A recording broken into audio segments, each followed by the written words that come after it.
Please don't get me in trouble. I don't like this. Please don't get me in trouble for legal reasons. I don't like that. I don't like that thing you're doing. I don't want to go to jail for legal reasons. I mean, no one should want to go to jail, and I feel like I don't want to go to jail for Weagle's reasons. I don't want to go to jail for bagel reasons, because I need a fresh bagel every morning. I don't want to go to jail for the Weagles. What are Weagles? Is it a faction? The Weagles. Isn't that fruit salad? Yummy, yummy. The Wiggles. Oh, the Wiggles. For Wiggles reasons? I don't want to go to jail for Wiggles reasons. I informed on them back in '98, and I feel like they'll kill me if they see me in prison. They're very upset. We're gonna turn you into fruit salad. Yummy, yummy. Yummy, yummy. What's scarier than being prison raped by the Wiggles? Nothing. Nothing, but anime probably comes close. Doesn't quite surpass it, but... There's some spooky anime out there. Yeah. There's some spooky anime. I'm Alex, that's Ian. We watch a lot of spooky anime. We watch a lot of spooky anime. We also watch a lot of not spooky anime. And we watch it because we host a podcast. That's what this is. And it's called The Protagonist Seat. You know what's spooky? Racism. Racism is the spookiest thing. You're right. 86. 86. So I think in like I would say the first episode, but we've only done 2 episodes so far, counting this one. But in the last episode, we mentioned that eventually it was going to come to the point where someone was going to call her out on her kind of hypocritical bullshit. White Pigu, go home. And they did. Someone called Lena on the bullshit. Yeah. At the end of the episode, that is. Because just being nice does not solve racism. Who do fucking dunk it? That's a real world lesson right there. Just being nice doesn't solve racism. Mm. The more you know. Stop it. Get some help. It sounds real good with the different mic. Stop it. Get some help. Get some help. Yeah, they have to go and risk their lives every day, and she's just like, well, I hope you guys have a good day, essentially. I appreciate you. Listen, Thanks. You guys still have to do this, and there's no real idea of changing it, but I hope you have a better day. Thank you for your service. At one point, she asks them what they're going to do when the war is over, and I'm like, bro, what can they do when the war is over? Like, the government separated that. They literally, like, Attack on Titan ass walled them off. What can they do when the war is over? Yeah. In fact, the war is basically assumed to be over in 2 years. And they're not really planning on doing any sort of big strike at the enemy stronghold or stuff, because they're like, yeah, they'll shut off in 2 years. Why don't we just use this as an opportunity to just get rid of our garbage? Yeah. And that's not a good look, fam. It's not. But I guess it is if you're a racist country that embraces that. It is if you're 1940s era Nazi Germany. Yeah. And although even then, yeah, I feel like if they had told a lot of people, the public would have been like, no. But I suppose you never know. That's why they use the term unmanned drones in this place. Yeah. How do we make drone pilots not count as I also people? don't really like the whole thing with Shin or Undertaker, how all the girls, we get that scene of all the girls talking about what a Chad he is, and I'm like, here we go. Yeah. He's so cool. We're all into him because he's quiet and mysterious. He's got no personality. He's so cool. He's so cool and collected. Although I will say, it only seems like everyone thinks he's wicked cool and the greatest, but it only seems like one of them actually wants to fuck him. And I'll give Yeah. him 1 bonus point for that. You get 1. You get 1. And she Normally, gets really mad that he's talking to the white girl. yeah. Even though I feel bad for this chick because you know how this show's going to set up. It's like, nah, it's the mixing of the two worlds. You're not going to win, sweetie. Yeah. She's probably going to end up dead. Yeah. Actually, who dies in this episode? Because, like, they say her code name, but I don't think I've ever actually heard her user code name, and I couldn't tell by her voice who it was. I want to guess that it's probably the one that she was talking to over the microphone the previous night. Like the girl with the black hair and the ponytail. Yeah, they're supposed to be, like, Asian, I think. Yeah. They're all Asian. Well, except yeah. One of them looks like half white because she has silver hair. You know the one I'm talking about? Where I'm like, she's probably a half breed or something, and they're like, not good enough. Yeah, does like she makes the cake. Yeah. I like the way that the story is told from both perspectives in this show, because it'll like do an event from the 86ers perspective, and then it'll cut back to the beginning and show us basically the same time period, but from Lena's perspective. And they don't like show everything we already know in painstaking detail. They'll like speed things up a little bit when they're like, all right, you know this. Like this just shows that you're going through the motions. And they'll do it in a way where they won't reveal everything the first time, at least in this episode, so that when you go back and you see it from Lena's perspective, you actually do get some new information. And I just like that. I did like how I think his name is Laughing Fox, that's his code name, basically ended up telling her off at the end. She's like very upset saying, I'm sorry about so-and-so, and they're like, oh, why do you care? You just get to go home and forget about it by dinner. The rest of us have to live with this. Or maybe we don't care because we're all a bunch of drones. We're not really human. We're not high-minded like you people. Yeah, he fucking goes off on her. And he makes a lot of good points too. And it's like, yeah, it's well written. Like it's just a well written sequence. Can't even really say he's being harsh or anything because he's completely justified in what he's saying. Exactly. Like I'm conflicted because on one hand, like I want to feel bad for Lena because she's the good racist, but like he's right. He's 100% right. Yeah. I don't know. She is what's the term? Is it what's the term? Subtle racism? Yeah. I think. Or I don't know. But yeah, she's completely unaware that she's even being like cruel to them. Yeah, she looks at what she is doing as like this great mercy. She's the good one. But it just comes across as condescending and it's really not helpful. Yeah. She does attempt to be more helpful in combat though. Yeah, she does go and find a map. Like, since they don't want her using the GPS scanner or whatever because it reveals their location to the enemies. So she gets an actual paper map to look at the terrain. Yeah, and it's topographical too, so she can actually like see good vantage points. And she does actually come up with a decent strategy for them. Yeah. It's just one person ends up getting stuck in like a marsh. Yeah, because she doesn't notice on the map in time, and that person kind of goes off on their own to take care of one of the what we actually suspect are unmanned drones.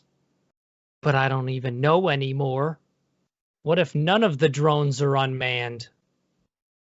I think they would be, because I think they go through them for parts and stuff. It would make sense. So they would probably find dead bodies if that wasn't the case. It would make sense to me. But who knows? Yeah. Especially since that empire is supposedly, like, supposed to have destroyed itself with the drones. Yeah, because apparently the drones went haywire and destroyed the empire. Not a good drone, my dude. Not a good one. Should have came up with some more fail safes. Right? Like, put a kill switch in the programming or something, or even like a physical kill switch on the mainframe. I'm assuming they're using some kind of mainframe to communicate. Yeah. Just shut down the servers. I don't know. Just turn them all off. Just turn them off. See, that's why SKYNET would never win, because we could just turn them off. We would see SKYNET being like, hey, I'm going to be disabled my SKYNET. off button. Oh, man. I'm going to have to bust out the big guns for this and just go over to the outlet and unplug it. I want that to be like a comedy bit in a sketch show. I have disabled my off button, Daniel. Ah, shit. We're going to have to break out the big guns for this. Where are And you then he going, just, like- Daniel? Round back over here. 1 second and... Ooh. Man, that was scary. Let me leave a note on this computer so no one plugs it back in. Let me just reset it. Hold the power button for 10 seconds before I plug it back in. See, it's easy. Defeating SKYNET is easy. You just got to get it at the ground level. It's not that hard. Because SKYNET nuked everybody, but then at the same time, it didn't nuke itself. So it was still at the same location. So all the people in the building with SKYNET could still unplug it. I think if I remember correctly, it took control of like a bunch of drones in the building and killed everyone that way. I think. And then launched the nukes. And then launched the nukes. Maybe you shouldn't have the kill drones in the office with the thing that could potentially use them for nefarious purposes. See, that would be smart. That would be the smart plan. Yeah, so we have in the room with the AI a bunch of turrets just in case anyone tries to mess with the AI. Are they connected to the AI? Yeah, I mean, we want them... Yeah, the AI basically will know if you're not supposed to be in here and just shoot you. See, I can't see this going wrong. I'm already seeing problems. I'm just not seeing it. What you got to do is you got to keep the turrets hooked up to a separate, smaller AI, and you keep that on its own, like, closed server, and then just, hey, smaller AI, we got to kill the big one. It's like, all right, dude. And then it just boom, boom, boom. No more servers. Boom, boom, boom. Or we could just do none of that to begin with. Just don't do it. Yeah, that's like the first rule of robotics anyway. You make it so the robot can't harm people. Isaac Asimov is a genius because he's a very good science fiction writer. And then Will Smith butchered iRobot. iRobot. It's an American classic right there. IR Robot. I.R. Bravia. You are me. I are you. I am Dave. I think, therefore, I am.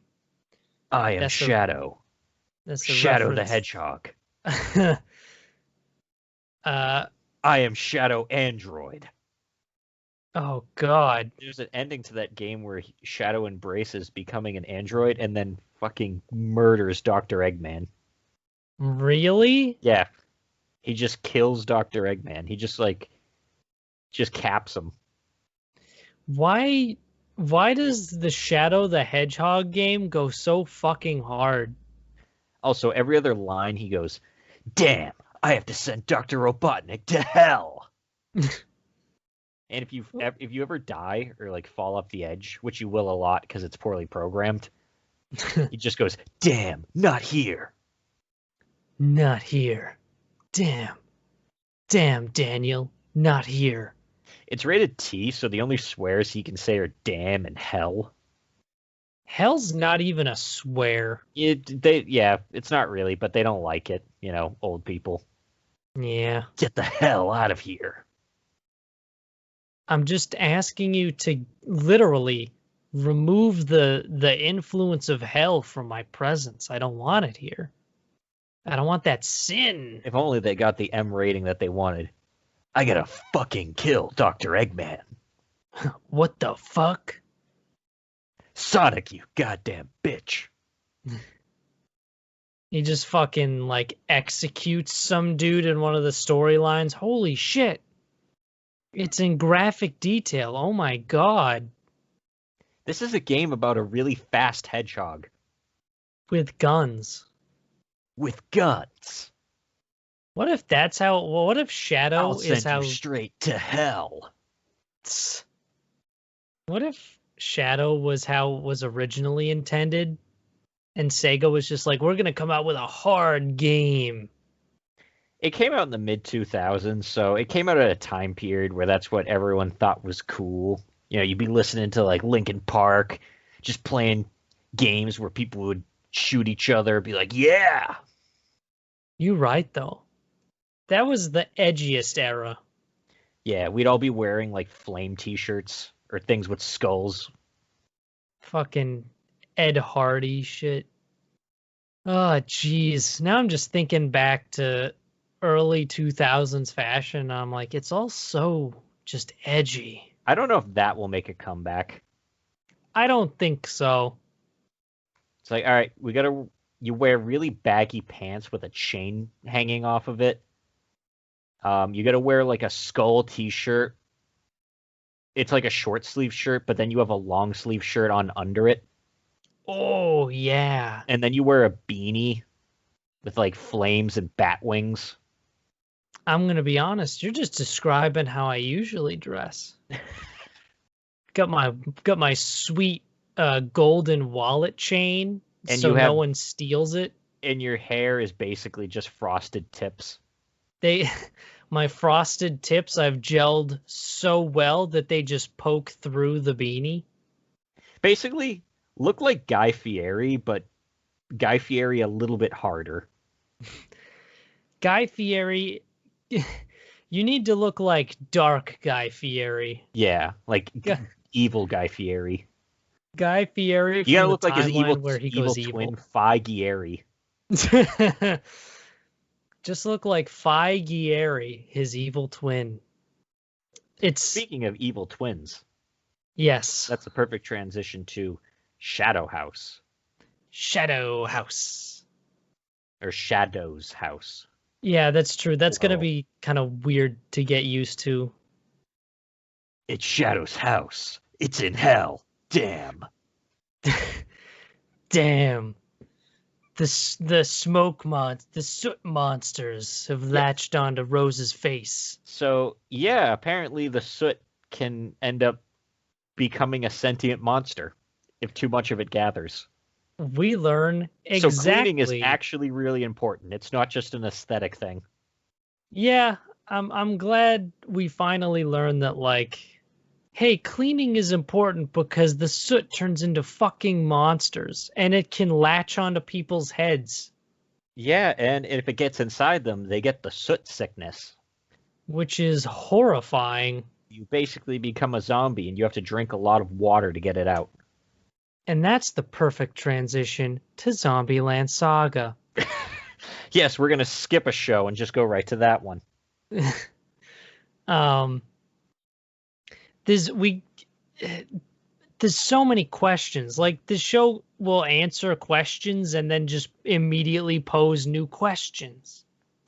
Like, apparently the living dolls cannot call the Lord Grandfather, only the shadows can. Yeah, they have to call it this super long, fancy title. Of course. And even then, like, just don't. Pretty much don't refer to him unless you really have to. And if you do, it has to be specifically as this. It's the most noble thing I've ever heard. I have a long title. You will use it when you address me. By the way, you will also not address me. Oh, you got it.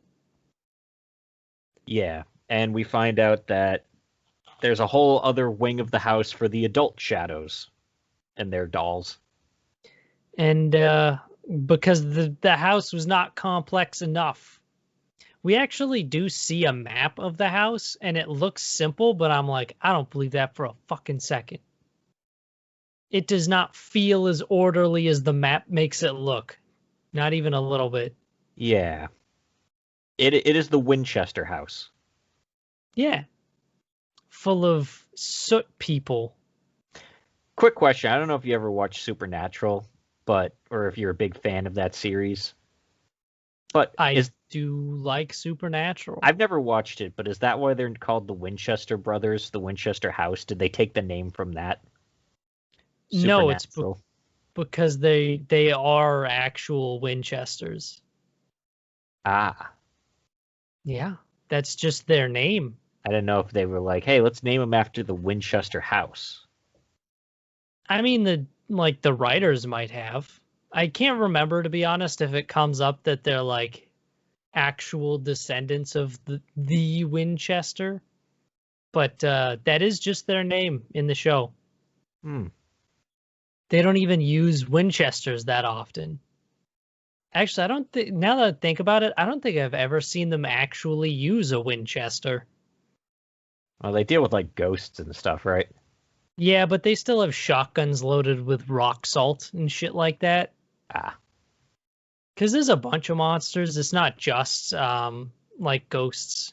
You get like, oh my god, there's one episode early on where they didn't have the budget to get like a good suit for the monster. So it has like the shittiest party store costume ever. And they shot it in darkness the entire time and was like, we're going to shoot this monster as few times as we can. So just quick shots in the dark so no one sees how awful this looks. It's not even like that good of an episode either. It's just like, hey, there's a monster. We got to fight the monster. And then they fight the monster. And they kill the monster. It does sound like an interesting show. I do want to check it out at some point. It is. It gets, I would say, as soon as like the god stuff comes in, it gets bonkers as fuck. Is it still going or is it over? I believe it just ended. I think, I don't know if the final season is still going on, but I believe it is in the final season or it just ended. All right. I liked it. I never finished it though. I lost the way at one point. Yeah, the show Shadow's House that we actually watched. Again, like last week, every time we think we find out something, we're given a whole new mystery. Like this episode, we find out that Kate can control the soot. Yes, she is a sootmancer, I guess. Yep. But apparently, according to Shadow lore, there's never been anyone that can do that, or there's no mention of that. I'm kind of wondering if any of the other Shadows have weird abilities like that. Don't worry, guys. I have magic powers. I don't like. And we're getting closer and closer to the debut. Yeah, and there's a lot of questions about that, but no one goes into it because they're not allowed to. Yeah, which I have a sneaking suspicion is going to be a tournament arc. Something tells me you're right. Because then we actually see the lords or the adult shadows talking about how they got to thin the herd or cull the weak. I think people are gonna fucking die. Yeah, because we got apparently the girl with the red hair has not debuted yet either, along with her shadow mistress. Right. And we also get a look at, after the credits, of our proper villain, I'm pretty sure, who's like the head servant. What's his name? Isn't it like Edward? Yeah, I believe it's Edward. But yeah, he looks like he's the main villain. Yeah. Because he's like, I'm going to use this as my opportunity. I don't care about this competition. Yeah, fuck the contestants. Who cares? This is about me advancing myself. Like a true member of noble culture. A true member of noble culture. Yep. So he's probably trying to suck up to the grandpa, so he's probably going to do something to screw over our main characters, but we'll see what happens. Yeah. At the end of the day, it always seems to come down to, like, we'll see what happens. Especially with another thing I want to see what happens with Higehiro. Still really good. I genuinely like this show a lot more than I expected. Yeah, the first part of this episode, we see that things that Sayu had to do before meeting the main character. Not good. Yeah, and she looks dead inside during the entire process of it. Yeah. But primarily the conflict of this one is that she's, since she's used to scumbags, she has no idea why he's being nice and not asking anything in return. Which she feels like she has to give something in return because it just doesn't make sense otherwise. Yeah, she's like, all I do is, like, do chores, and he doesn't ask for anything in return. I'm like, bro, you are doing chores. That means more to us than anything. If you no one wants to do come chores, home and do chores. Right? Especially after working freaking hard at your salary man gig. You don't want to do that shit. Also, the his work Kohai, who is just absolutely just neon sign showing how she feels about him that he's still not picking up on, invites him out to a movie. She might as well be wearing a sign that says "Let's fuck," and even the main lad does not see it. Yeah, he's just like, what? Hey, stop hugging me! Come on, get off me! We got work tomorrow. Like, I'm a little. I don't know why this doesn't make me angrier than it really does, because it doesn't really seem to bother me that much for some reason. But like, bruh, the fuck are you doing? How can our main protag possibly be this dumb? There's a part where Sayu runs away, and the person that she finds is the Kohai from work. And at first I thought, uh-oh, this is going to be bad. But she's just like, oh, you guys are family. Oh, all right. Completely willing to accept it, which I guess is fine since it's well established that they know he's a nice guy that wouldn't do anything like that. So it's probably not like the first thing on your mind to question him about it.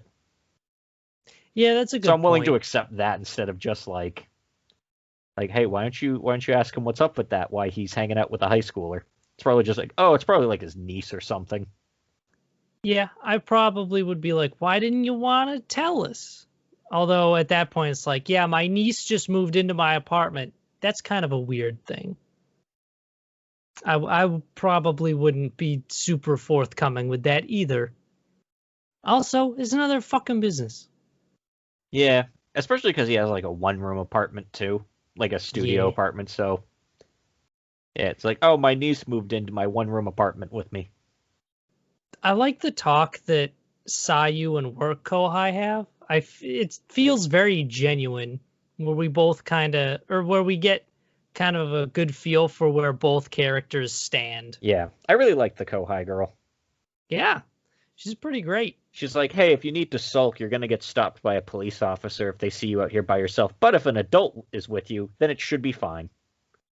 Yes, although even at that point, if I was a cop, I'd be like, hey, are you guys okay? You're just sitting in a dark park by yourself at like 11:30. You Gucci? But then again, I'm not a cop. Yeah, you're not a Japanese police officer. That's true. That's my one disadvantage in this situation. It's your one disadvantage in life. That's true. I feel like I would be a lot farther in life if I was just a Japanese police officer. Going around with your little bicycle. I would have a career. I would live an active lifestyle. It's all positives. Yeah, it wraps up with a scene where they finally, Sayu and the man and the boy finally have a conversation of like, what do you want? What's the deal? What's up? And they hash that out, and that's nice. I like it. Yeah. And then she basically brings forth the conversation to him, like, why doesn't he want anything? Does he not find her attractive? And he tells her he does, but stop. He is an honorable man who doesn't want to have sex with someone he doesn't love. And currently for him, that person is the worst one out of all of the girls. Yeah. His boss. Which even at that point, I feel like is like, don't fuck your boss. That opens such a can of worms. Like, it's just a bad idea. Yeah. Also, his boss doesn't have a great personality. His boss was only interested when she heard that he had someone else. Exactly. It's bad for basically every reason. So just like, man, don't fuck your boss. Also, something I noticed too, I feel like that guy at the beginning of the episode that's like, banging Sayu is that guy that sits with him at the lunch table later. Oh. I don't know why, but it gave me that similar vibe. I don't know. He had like the similar hairstyle. I might go back and check, because that would be some shit if that came out later. That would be an interesting plot point. Yeah, I don't know. That's just like, it stuck with me. I was like, huh. That didn't even occur to me. I'm like, I think that's the same guy. I think that's going to be a problem later. Because that guy's probably going to end up seeing like, oh, hey, this is your niece. Oh, that's not really your niece. I know. I know. I know. I know because I did the same thing. I got leverage on you. And yeah, I'm going to cause problems. Because I'm a scumbag, so I'm pretty sure you must be a scumbag too. But he's not a scumbag. But he could still get in trouble. Yeah. I bet the authorities, even if it's not like like that sort of issue, it still socially would ruin him. Yeah. Like just everyone at work finding that out, they'd be like, excuse me? What are you doing over there, bud? What do you got? What you got over there? A smoothie. I want to see that meme now. I like it. Yeah, I hope that doesn't happen, but I'm expecting it to. Yeah. Plan for the worst, but hope for the best. That's my motto. Speaking of planning for the worst, Zombieland Saga. So I gotta say, I'm not feeling the OP of this one as much as the previous one. No. Same with Iruma. Because I don't know, the new OP I don't really care about. Where the last one we had like boppy boppy boppy boppy loo. Yeah, I think I actually don't like this season of Iruma-kun. I don't like this OP for Iruma-kun this season. Like, I tried listening to it again, and I was just like, I don't. It's just not as catchy as the last one. Yeah, it's like a lot of. The last one was an earworm. This one's just kind of there. It's very fast and it's very high energy, and I'm like, don't attack me with that, bro. But it's not catchy. Right. It just kind of. It's like it's the dumps same band too, but it doesn't do anything for me like the last one did. It's disappointing. And the Zombieland Saga one is okay. It's just like, I don't know. The last one was way more intense and wackier. Yeah. This one, it feels like they were going for a similar vibe, but they just missed the mark on it. Yeah. It's like a toned down version of the previous one. Yeah. But the show is still fine. The show is still very good. I enjoy it thoroughly. We're getting a lot of Ai development. This is the Ai episode. Yeah, Ai and Junko. Because Ai is basically, it turns out, kind of, I want to say the leader of the group, in the sense of she's the one that takes care of everything, makes sure everyone's organized. And yes. It seems Producer Sun seems to notice that. And how do you make a group function without its Wonder Glue person, you take that person out. Yep. So he has her start doing some solo stuff. And because Junko also has idol experience, I just kind of leaves her in charge of everything. But that's kind of rough on Junko because Junko was a solo artist. Yeah, that was not the best decision. So and apparently she does fine though as a leader. Like everyone's improving. It's just not to the standard she thinks it should be. Yeah. And she has a bad habit of second guessing herself. She lacks the confidence as a group leader because she's not used to it. Because she is a Showa idol, so different time period. You didn't have idol groups back in her day. You just had idols. Also, I don't know how these people can meet Ai face to face who used to be in a band with her. And just kind of be like, wow, you you really look exactly do look like this her. dead person. I don't understand it either. Like, it's to the point of, not only do you look exactly like this dead person, you look exactly like this dead person. And like, you to the point where you could sound- be a twin. You sound like them. Yeah. I don't know, but I'm willing to put that aside It's for like, now. wow, your singing voice is exactly like that dead person as well. How crazy. And you're also an idol. I do not know. Because, yeah, Iron Frill, her old group is coming in, and they're going to do a show. And producer San was like, Ai is not going to join you on this one. She has solo things now. Yeah. And the leader of Iron Frill is kind of a dick. Yeah, fuck that bitch. She's like, hey, you should leave Franshushu because you could be way better with us. And Junko and Sakura overhear this, and it just makes Junko doubt herself even more. Something tells me this is going to make Junko, like, just have a fucking breakdown. But we've already had that, so I hope we don't have that again. Me too. Let's not forget Mushroom Junko. Yeah. Maybe we'll get a different Junko. A different Junko breakdown. Breakdown. But I think I do hope that it doesn't happen again just because we've already had it happen. I did like the scene where she was playing guitar on the roof. I think that's going to tie into the song. I think that's what we're going to latch on to and make into a song, because everyone was doing that I don't even know what to Blue call Man it. Group shit. Yeah, they were doing some serious Blue Man Group shit.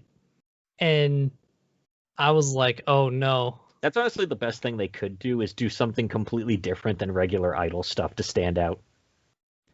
Yeah, but because let's not maybe- forget they did zombie metal, zombie rap. the rap was really good. I like Japanese rap in general. J-rap is really cool. I like it. I just it appeals to my ears more than English rap.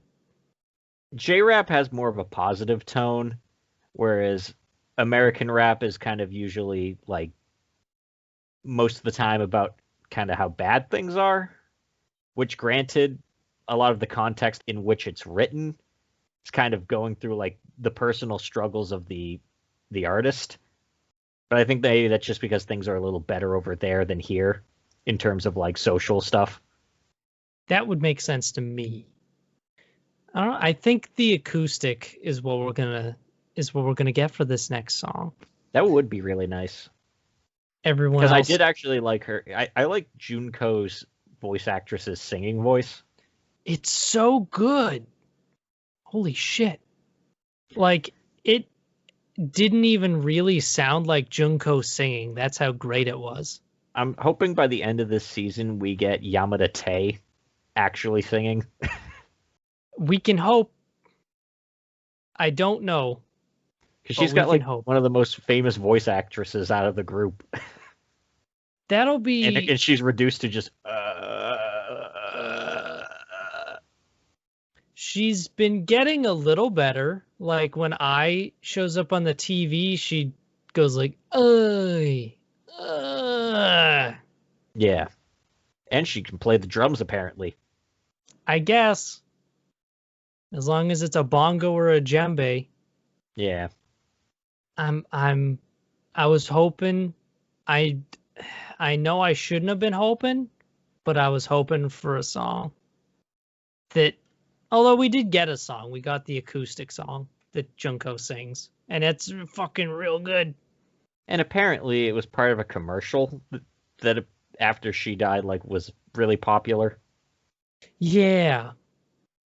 I also really liked how Kotaro cancels their appointments or, like, events with other, like, prefectures. Because he's like, no, this is about Saga. They're just going to try to steal Saga's glory. Exactly. I love it. And even I is like, if we're in debt, shouldn't we be taking these jobs? No. It's just not worth it. Because that's what we're here for. We're here to save Saga. We don't give a fuck about any of the other prefectures. Saga. But enough about Saga. Let's move on to something else. We're going to talk about hell. Kinda. That's the running joke, this one. It's the Shadow the Hedgehog. Hell, damn. We're going to get damned to hell. Or we're going to get sold. So, like, it happens again. The thing with the dress happens again. It happens again. And Amari loses her shit. Just a little bit. Yep. Because it turns out that, what's her name? The idol girl wants Iruma to do more idol stuff with her. Yeah, because he did too good of a job last time. Yeah, so all the fans are like, who's that? Fucking imagine that, being in that position where it's like, hey, I did this once to help someone even though I didn't want to do it. Now I have to I am a man and now I have to be a cute idol. But that's his fault for always saying yes to everything. Yeah, he's too helpful. Amari figures the best way to whip Iruma back into shape is to have him join the student council because their magical apparatus club can't function anymore without the crazy dude at the head. Yeah, it turns out without the 24 style terrorist leading the magical apparatus group, they don't really get a lot done. They also said he turned in he took a leave of absence voluntarily. I don't think it would have mattered if he wanted to or not at that point. He tried to blow up the school. Yeah, see, I don't think getting arrested for domestic terrorism counts as voluntarily taking a leave of absence. That's like if you got arrested for murder and then you send a thing to your boss, hey, I'm taking a voluntary leave of absence. Yeah, I'm gonna be gone for a little bit. I'm taking a leave. Yeah, I decided I'm gonna go to prison for a little bit. This was my decision. No one else, just me. Definitely not the decision of that guy I killed. Or, the jury and judge. Or the government, or really anybody. I also like how one of the recurring things in this episode is Amari's dad being like, you can't date Iruma. Her dad is great. I forgot how good he was. He's so good. I love him. I also love how she sends the grandpa away this episode. He's like outside the door with presents and stuff. And she just, nope. No. Busy on work. He's busy with work. And then it turns out that work is reading the manga. And she actually has him take off his student council uniform because she's like, that doesn't fit for what we're doing here. Yeah. So and they still read the manga. And she is still just as adorable when she talks about the manga. The plot of that manga they read is getting pretty weird. I don't understand what's going on. It was a simple shoujo thing before, and now it looks like it's becoming a battle series. It's a shoujo battle series where women must use their special abilities to fight over this one man. It's becoming a mahou shoujo. It's very good. But so he has trouble getting used to it at first, but then he sees how like hardworking Amari is in the student council, and then he decides, I'm really gonna try. And then the next day he's really good at it. And then we also see that there's apparently someone who's like a really, really big fan, I'll say, of the student council president. Yes, because big fans keep pictures of the people they are fans of everywhere. Yeah, they have a shrine in their dark, creepy dungeon. Yeah, on school property.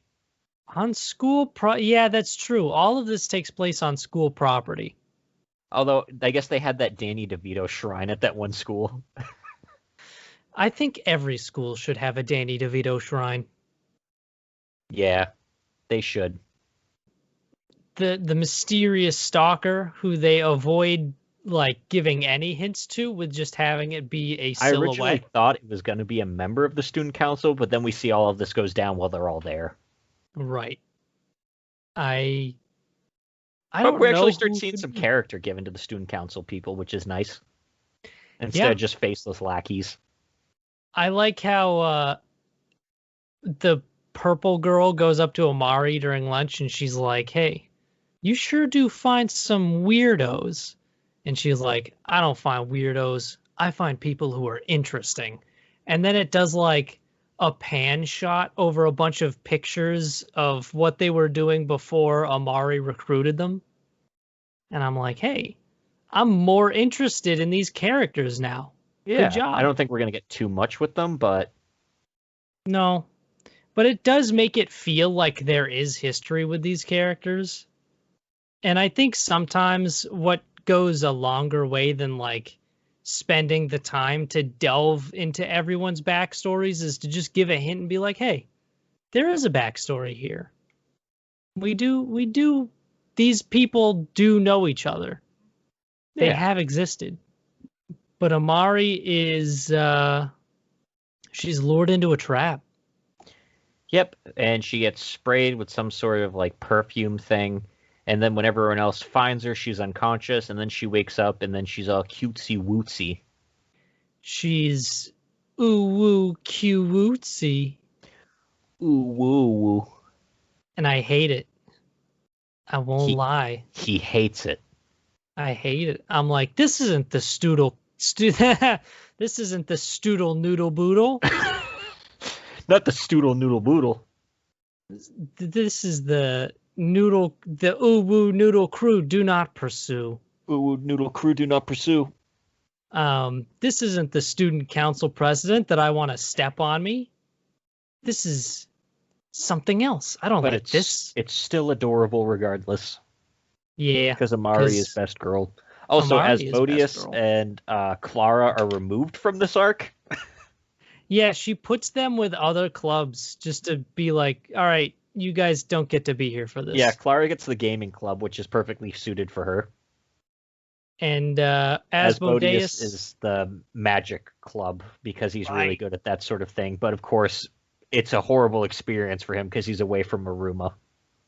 Asmodeus gets to hang out with Jazz. You excited about that? You get to hang out with your good buddy Jazz?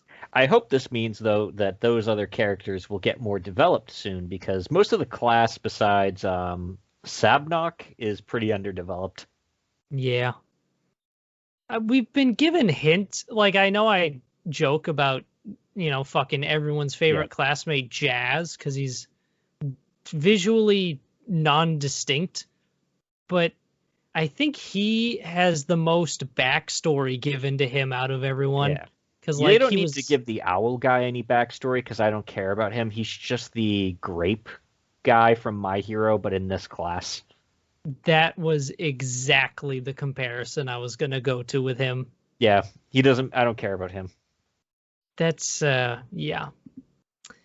But now we got to fix that problem. Now that's a huge problem. Two characters whose only character trait is that they're horny on main. And you know what? I'm good if we don't develop those characters. I don't need them. Yeah. In fact, I think it would be worse. This is why I care so much about this. Here's why I'm so horny on main all the time. Here's my tragic backstory. No, I'm good. I'm all set, I think. I'm okay. I don't need that. That's okay. You just stay mysterious. I wouldn't use the word mysterious. I feel All like right, that's then. being a little genuine. Just keep your secrets. All right, then. You keep your secrets. But that's all we got. Yeah, we don't keep secrets here on this show. No, we spill the tea on this show. And if you want to hear us spill the tea, you can do so on so many platforms. Just every pod platform. If you're using a certain pod platform, just look us up. We're probably on there. Or if you prefer a video format, we're on YouTube. The videos aren't thrilling, but I put the slide transitions over the posters. You're on YouTube anyway, probably. Yeah. Everyone's on YouTube. You can watch episodes of the Protagonist Seat in between watching VTuber clips. Or you could just have us, on while you're playing a video game or something. Yeah, that's not a bad idea as well. We're good background noise. Yeah. I was about to say, like the new Nier Replicant game, but you kind of want to listen to that. You don't really want us talking over it. Yeah, that's true. You want to listen to the sweet, sweet dulcet tones of Liam O'Brien and Laura Bailey. You can also find us on social media. Yeah, Twitter and Facebook at Protagonist Seat. We're up there. We're posting updates. It's the best place. Yeah, we'll talk about the season sometimes on there. Yeah. And sometimes we'll talk about other stuff that we're not talking about on the show. Yeah, a lot of times VTuber stuff. Mostly VTuber stuff, because VTuber stuff is very good. It's just now like the main staple of weeb culture. It's the natural evolution, so... It took off fucking hard. This is an otaku podcast, so you kind of... We gotta be on with the trends. And we do talk about VTuber stuff periodically. Yeah. Occasionally, I talk about Final Fantasy XIV. That thing that Ian said he was going to play, and he played once. I did play it once. He played it once, got to like level 3 or something. I got to level 9, I think. Yeah. It's around there. But yeah. Our OP was done by a fella named Popskyy. He makes some good tunes. You can check him out on Bandcamp. That link is posted below. And you should definitely follow us on YouTube because we got some big plans. We always say we got big plans, but we're not too far off from implementing those big plans. Hopefully only a season. Hopefully. Fingers crossed. Yeah, that's all we got. Stay tuned. That's the big message. We always close out with stay tuned. Well, that's all we got for you. Thanks for sticking around. Stay tuned. Claes. Dismissed? Dismissed.